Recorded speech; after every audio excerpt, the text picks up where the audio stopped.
राज्य सरकारने मागील काळात राज्यात 72 ओबीसी वसतिगृह सुरू केले। मुले व मुली अशी प्रत्येकी 36 वसतिगृहे सुरू करण्यात आली आहेत। आज घडीला यातील विद्यार्थी भोजन निर्वाह भत्त्यापासून वंचित आहेत। चंद्रपूर जिल्हा मुख्यालयी 100 क्षमतेच्या ओबीसी मुलांच्या वसतिगृहात सध्या 40 विद्यार्थी आहेत। वसतिगृहाच्या स्थापनेपासून 5 महिने लोटूनही मुलांना डीबीटी रक्कम मिळालेली नाही। सध्या प्रत्येक मुलाची 25,000 रुपये रक्कम शासनाकडे थकीत आहे। ओबीसी नेत्यांनी शासनाला निवेदन देत या प्रश्नी 5 फेब्रुवारी रोजी आंदोलनाचा इशारा दिलाय। विद्यार्थी कर्जबाजारी होत या वसतिगृहात राहून शिक्षण घेत आहेत।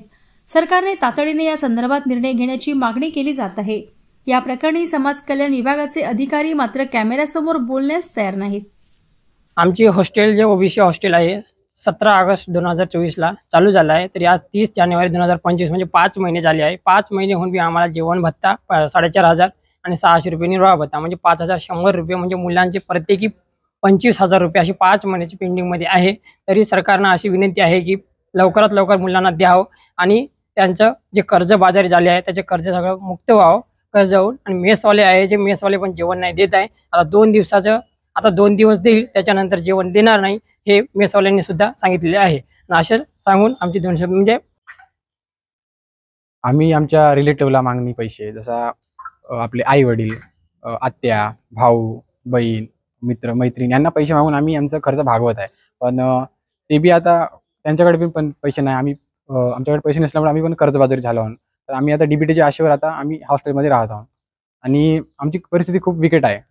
आर्थिक परिस्थिती चांगली नसल्यामुळे आम्हाला पैसे मागावं लागत आहे आणि मेसवाला पण आता म्हणत आहे का पैसे द्या तुमचे दिवस झाले। आपल्या भोजनाचा खर्च भागवत आहे, मेसचा खर्च भागवत आहे। आज विद्यार्थ्यांची परिस्थिती अतिशय दयनीय आहे आणि म्हणून आज जिल्हाधिकारी कार्यालयामार्फत मुख्यमंत्री उपमुख्यमंत्री आणि ओबीसी मंत्री यांना आम्ही या ठिकाणी जिल्हाधिकारी कार्यालयामार्फत निवेदन दिलेलं आहे।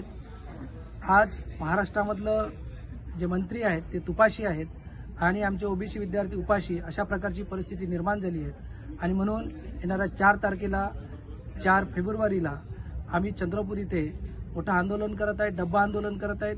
मेसचे रिकामे डबे घेऊन येणार आहे आणि या इतर मागास बहुजन कल्याण कार्यालयासमोर आम्ही त्या ठिकाणी डब्बा आंदोलन करणार आहेत आणि सरकारला या ठिकाणी जागवण्याचा प्रयत्न करणार।